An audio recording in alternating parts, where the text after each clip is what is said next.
പ്രതിനിധിയായ ശ്രീ ലിയോൺസ് ഉണ്ട്. ശ്രീ ലിയോൺസ്, നമ്മൾ പോലും സുരക്ഷയെക്കുറിച്ചൊക്കെ സംസാരിക്കുന്നത് ഇതുപോലെ ഒരു അപകടം ഉണ്ടാവുമ്പോഴാണ് എന്നത് വാസ്തവമാണ്.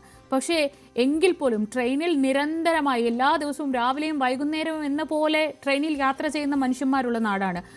നമ്മുടെ മക്കളെയൊക്കെ ധൈര്യമായി ട്രെയിൻ കയറ്റി വിട്ടാൽ അവർ സുരക്ഷിതമായി അപ്പുറത്ത് ഇറങ്ങുമെന്ന് കരുതി കയറ്റി വിട്ട് കാത്തു നിൽക്കുന്ന എത്രയോ രക്ഷിതാക്കൾ ഓരോ ട്രെയിനിലും മക്കളെ കയറ്റി വിടുന്നുണ്ട്. അവരൊക്കെ എന്ത് സുരക്ഷയാണ് നമ്മുടെ കുട്ടികൾക്ക് അല്ലെങ്കിൽ യാത്രക്കാർക്ക് എന്ത് സുരക്ഷയാണ് ട്രെയിനിൽ ഉള്ളതെന്ന് ഈ സംഭവം കണ്ട് ചോദിച്ചാൽ നമ്മൾ എന്ത് മറുപടി പറയും? തികച്ചും ദൗർഭാഗ്യകരമാണ് ഈ സംഭവം. ഇത് ആവർത്തിക്കപ്പെടുകയാണ്. നമ്മൾ ഒരു സൗമ്യ കഴിഞ്ഞു, ഒരു റെയിൽവേ ഉദ്യോഗസ്ഥൻ മരിച്ചു.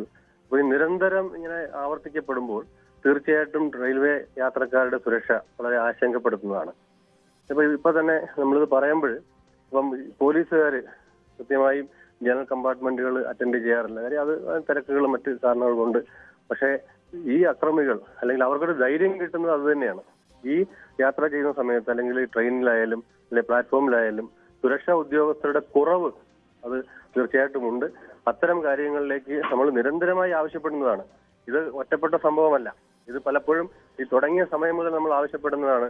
RPF ഉദ്യോഗസ്ഥരെ, പോലീസ് ഉദ്യോഗസ്ഥരെ ട്രെയിനിലും പ്ലാറ്റ്ഫോമിലും ഈ സുരക്ഷയ്ക്ക് വേണ്ടി നിയോഗിക്കണമെന്ന് നിരന്തരം ആവശ്യപ്പെട്ടിട്ട് പോലും അത്തരത്തിൽ ഉദ്യോഗസ്ഥരെ ക്രമീകരിക്കാനും ഉദ്യോഗസ്ഥരുടെ എണ്ണം കൂട്ടാനും റെയിൽവേ തയ്യാറാകാത്തത് വളരെ പ്രതിഷേധാർഹമാണ്. യാത്രക്കാർക്ക് വേണ്ടി യാത്രക്കാരുടെ സംഘടന എന്നുള്ള നിലയിൽ നമ്മൾ വളരെ വിഷമത്തിൽ തന്നെയാണ് പറയുന്നത്. കാരണം പലതവണ നന്ദി ശ്രീ ലിയോൺസ്. ഇപ്പോൾ വി ജോയ് MLA ടെലിഫോൺ ലൈനിലുണ്ട്.